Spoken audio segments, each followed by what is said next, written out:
Tenemos en Mercados a Juan Avellán. Él es director del máster en Mercados Financieros del Instituto de Estudios Bursátiles del IEB, pero es un gran experto en el sector financiero y sobre todo en banca digital. Bienvenido, Juan. Muchas gracias.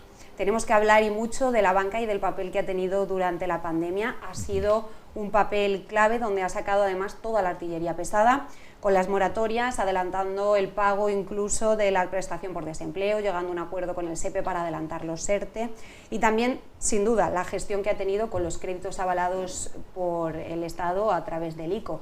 ¿Será suficiente todas estas medidas? Bueno, son medidas que, como bien dices, el papel de la banca ha sido definitivo. Es decir, poner en marcha estas medidas para un tejido empresarial tan pequeño como es el tejido empresarial de las pymes y de los autónomos, pues ha sido muy complicado. Y lo que ha servido para ello ha sido pues los servicios informáticos que tiene la banca y que han podido dar ese apoyo al ICO.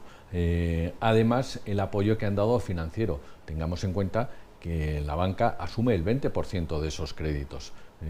Eso significa que por cada 100.000 euros que recibe una pequeña empresa, una pyme, 20.000 euros tiene que asumir la banca como riesgo, y los riesgos que tenemos encima de la mesa pues son complicados. Y además esto, que a diferencia de otros países, puede ser como Alemania, que no jugamos en la misma liga. Efectivamente, Alemania, bueno, nosotros ahora se aprobarán nuevos proyectos para financiación, porque este ya se ha terminado, pero Alemania ha aportado directamente 800.000 millones avalados al 100%, frente a 100.000 millones que aporta el gobierno español al 80%. ¿Eso qué significa? Pues significa principalmente que se están rompiendo los principios de igualdad de oportunidades a las distintas empresas dentro de la Unión Europea, y este principio de competitividad y de igualdad de oportunidades es uno de los principios básicos que tiene la Unión Europea. Si a una empresa la estás avalando al 100%, tiene un acceso al crédito que no lo tiene una empresa española, que es mirada en sus riesgos mucho mayor que lo que está mirado en los riesgos de la empresa alemana. Entonces, las diferencias y la competitividad entre una y otra se está rompiendo. ¿Estaba la banca española preparada en comparación con otras crisis anteriores para esta crisis del coronavirus?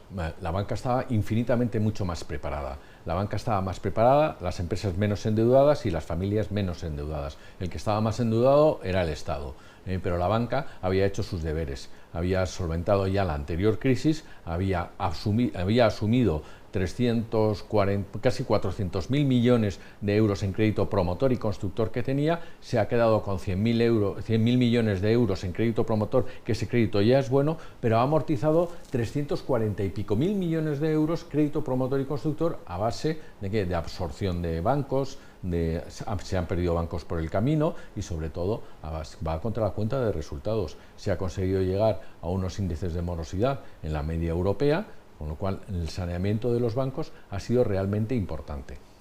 Has hablado ahora de absorciones y de cómo se han ido preparando ante esta situación. ¿Cuál puede ser el futuro a medio o largo plazo? El Banco Central Europeo y el Banco de España hablan ya sí o sí de fusiones. Hombre, y más pronto que tarde. Está claro, las fusiones tienen que estar encima de la mesa. Es más, en el último foro en el que coincidieron el consejero delegado del Banco Santander y del BBV, ya hablaron que estarían dispuestos incluso ellos a hacer alguna fusión. Es decir, la banca, independientemente de que ha hecho sus deberes, ha estado sometido a unas condiciones que realmente son prácticamente imposibles de mantener. Es decir, por un lado, tipos de interés cero, que se alargan en el tiempo. A tipos de interés cero la banca prácticamente no gana dinero, tiene que hacer malabarismos para poder sacar adelante las cuentas de resultados. Además, exigencias de capital. Las exigencias de capital, Basilea III, que se está aplicando y que no se ha terminado de aplicar todavía, han sido realmente muy duras. Incluso falta de competitividad contra Estados Unidos. ¿Por qué? Pues porque Trump ya dijo en su día que no continuaba con las condiciones de Basilea III y que rompía en los requerimientos de capital tan exigentes que se estaban haciendo. Aquí se seguían haciendo esas exigencias de capital. Y además había que absorber a los bancos en mala situación y absorber todo ese crédito promotor y constructor. ¿Qué más se exigía? Pues una digitalización, es decir, son demasiadas bolas en el aire del malabarista y cada vez se va incluyendo una más. La última que se ha incluido es este COVID. Así que... Ha sacado a la palestra el papel de la digitalización. Vamos a hablar un poquito de esto. Sin duda, en la pandemia todo ha sido digital. La gente apenas podía salir de casa, se han llevado a cabo todas las gestiones a través de un móvil o de una página web. Y esto puede conllevar y conlleva al cierre de oficinas. Puede haber incluso gente que tenga que cambiar su trabajo dentro de un banco. ¿Cómo puede ser el futuro y cómo ha estado España en comparación a lo mejor con el resto de países en el papel de la digitalización? España, la banca española tiene un sobresaliente en cuanto a digitalización, pero la digitalización no es que empezara ahora con la pandemia. Llegar a la digitalización requiere de muchos años, viene desde hace muchos años, la digitalización de los clientes, la digitalización de los empleados y la digitalización de los sistemas tecnológicos de los propios bancos. Eso lleva haciéndose muchos años. El mejor índice para ver cuál es el nivel de digitalización de la banca de un país es el ratio de eficiencia. ¿Cuánto le cuesta a un banco ganar un euro? Entonces, en España a los bancos les cuesta 50 céntimos ganar un euro. En Alemania les cuesta 86 céntimos ganar un euro. Es decir, la media europea está en el entorno al 60 y pico por ciento del ratio de eficiencia, frente a España, que está en el 50 y pico por ciento. Somos más eficaces, infinitamente más eficaces. Somos los primeros que iniciamos ese recorte de oficinas, esa reducción de plantillas, y además una reducción de plantillas que era otra pelota más que teníamos en el aire del malabarista, en el sentido en que eso suponen unos costes enormes, es decir, hacer ERES, no perjudicar al empleado, cuidar a ese empleado que estás reduciendo, pues eso ha significado también un coste enorme para las cuentas de resultados de los bancos. Vamos a hacer un traspase a la bolsa. El sector bancario ha estado muy castigado, poquito a poco se va recuperando. Hay alguna entidad como el Banco Sabadell que se deja casi un 70%, parece que no levanta cabeza.